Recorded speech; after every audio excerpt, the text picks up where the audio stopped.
DOHUK, Iraq, as violence consumed her home in Aleppo. Ghalia's parents and brother were killed. Ghalia, now 33, fled to Al-Hasakeh, in northeastern Syria, to live with her uncle's family. Amid the chaos of war and displacement, she found an unexpected source of hope. She fell in love. Months into her new life in Al-Hasakeh, she met an Iraqi man who swept her off her feet. They proceeded with a customary marriage, and she soon became pregnant. She was able to save a little money from working at a bakery, funds she wanted to put towards her new family. But 7 months into their marriage, her husband abandoned her and stole everything, including cherished keepsakes from her late mother. "I lost everything," Ghalia said. "My husband not only took my physical belongings, but he also took away the little feeling of stability, safety and happiness I had. But that was not all. I was pregnant when he left me," Ghalia told UNFPA. "His actions took a toll on my health and I lost the baby.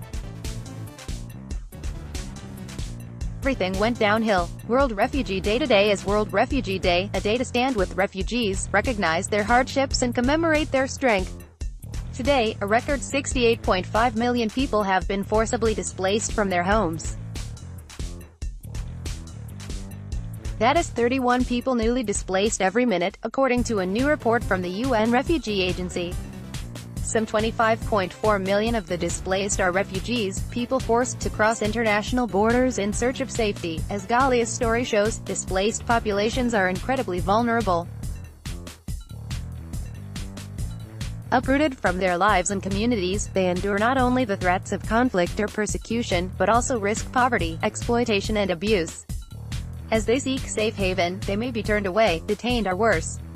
Breakdown. When Ghalia's husband took everything, there was nothing she could do. "I couldn't go to court to get my rights, given that I had no legal documents supporting my story," she said. To make matters worse, she was uprooted yet again. Hostilities broke out in Al-Hasakeh, forcing her to flee with her uncle's family to Damascus II camp in the DOHUK governorate of Iraq. After losing her husband, her pregnancy and her new home, Ghalia suffered a nervous breakdown. She attempted suicide more than once. Then Ghalia's uncle's wife learned about a women's center in the camp, a UNFPA-supported safe space for women and girls that offers counseling, psychosocial support, life skills workshops, recreational activities, and informational sessions on issues including health and human rights. Social workers at the women's center sought out Ghalia and listened to her story. "It took a while for me to trust the social workers," Ghalia explained. "I'd only attended the first meeting because my uncle's wife pushed me to. But over time, the counseling began to help. A few sessions later, I saw empathy and support from the social workers. They started giving me advice on how to act and how to think when I feel like I am heading to a dark place in my mind. They told me that I wasn't the only one who was feeling this way. I didn't believe them at first." Building new lives together, Ghalia started to explore the opportunities available at the Women's Center, including the information sessions and classes. There, she met other women who had survived their own ordeals. "I started developing a sense of belonging.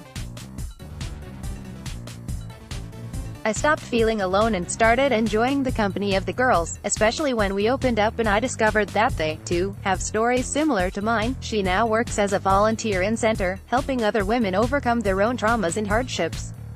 "I get to tell my story, talk about my depression to those who are going through a rough patch, and share my lessons learned from this experience, with the hope that it can give them a sense of relief," she said.